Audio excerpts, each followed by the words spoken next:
Hey everyone, this is Howard. I want to share with everybody today on how you can get more of what it is that you do want. Now, let's just acknowledge for a moment that we have thoughts, we have visions, and we want a particular end result, right? But it's letting go of what exactly that thing is. We might not be able to get everything that we want because there's certain things that just might not be aligned with whatever your purpose is in life.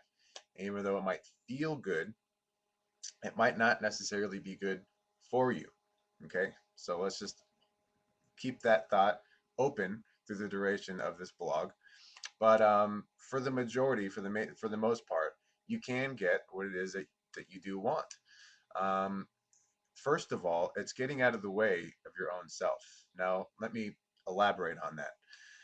When we're not clear, first of all, and when we have all these old limiting beliefs and all these other beliefs on, how things happen and how they don't happen, well, then that's a huge part in you not getting what it is that you want.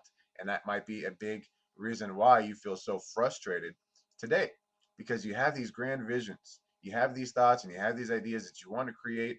But then there are these other beliefs of, well, is it really possible? And we start looking to references and what's relative to creating this thing that we want to create, right? And we start producing conclusions on what we think is possible or not possible. And that's one huge part of what's a big problem for a lot of people is that in essence. So then what do you do instead? Well, when you have a thought, when you have a feeling or a vision of something that you want to create, it is opening up what's this channel for it to create itself. Now, where do thoughts even come from? Quantum physics says that we have about 60,000 thoughts a day, and about 5%, I think, are the same thoughts that we thought yesterday, something along those lines. And so there's this concept of a universal mind. There's one mind, there's this one consciousness that's back of all things, all thought, which has recorded every experience since the beginning of time. And this is where physicists and mystics are saying that thoughts come from, is us tapping into this universal mind. Well, if there's only one mind and we say that I have my own thoughts, how does that work? Are we separate from this universal mind? No, we're not separate. We're individualized parts of this universal mind. It's like two sides of the same coin. There's only one coin, but it has two sides, right? So we have this universal mind, but we are individualized thinking selves. This is why we can create problems. This is why we can't create suffering because we have free will.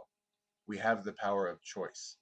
Now, to get to the path of right thinking and to get to the path of right action is to acknowledge and to open up and get out of the way of our old beliefs, right? Of the past, of these things, what we think is possible or not possible.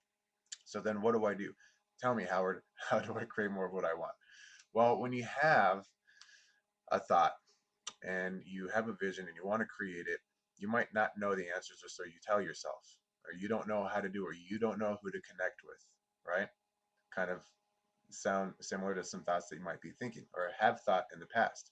Well, here's an idea that if you hold this thought, first of all, and you believe it and integrate it, knowing that, you know what, this is truth, then you will start seeing different results in your life. And this is the thought that there is an infinite intelligence that does know the right answer.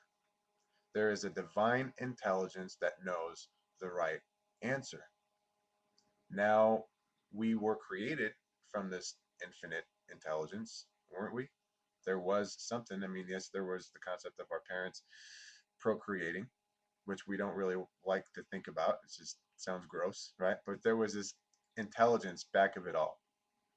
There was this thing that was able to develop your seed from a tiny drop of protoplasm into this complex adult who you've become today. All right. So I want to wrap up with leaving you with this thought that there is a divine intelligence that knows the right answer. And when you can stop looking to references of what you believe to be possible or not possible, Or maybe there is this intuitive part within you that says, I know it's possible, but when I look around to these references and I do all this research, signs are pointing to no, that it's actually not possible. Well, if that's what you believe and that's what you look to, so will you create. The process of creation for us depends fully upon our understanding of creation and how it works. It also depends upon what we believe to be true and not true. And so if you're not sure, then let that thought go and know that, there is a divine intelligence that knows the right answer. And open yourself up for that intelligence to channel through you and for it to create this awareness for you to see what it is that you need to see to move forward in that direction to create this thing that you want to create. Okay. Now, last is the idea that the more the more we can experience moments of happiness and being here now, the better quality of life that you can live. And Albert Einstein even says that you cannot create a problem at the same level of consciousness that created the problem, or you cannot solve a problem at the same level of consciousness that created it, right? So if you want to create something new, you got to open yourself up. You got to be happy, but you got to be here now. You got to start from this place of presence and seeing everything as already is, and then what it is that you do want. Again, letting that go though to this universal intelligence and trusting with this thought, with this idea, with this vision, I'm setting it forth into universal law for it to be created just as I was created to today. There was nobody putting your cells together. There was this infinite intelligence that's even beating your heart right now. It's growing your fingernails, it's growing your hair. Something that's guiding you, the same intelligence, the same force that's guiding the stars and the cosmos. That whatever it is that you want, that vision, just to put it out there and to hold that vibration, set it in motion that, it can come true. I don't know how, and even though references I've found say no, I have this intuition that it can manifest. And so it is. Let that go. Okay, so I went a little bit over in time, but I want to leave you with that. Have a great weekend. Happy St. Patrick's Day, everybody. Tomorrow, anyway. And if you have not got your consultation with me yet, I have a complimentary 30-minute consultation. So go to my website, opt in. You'll get a link to my calendar.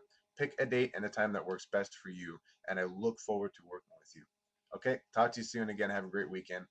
And bye bye.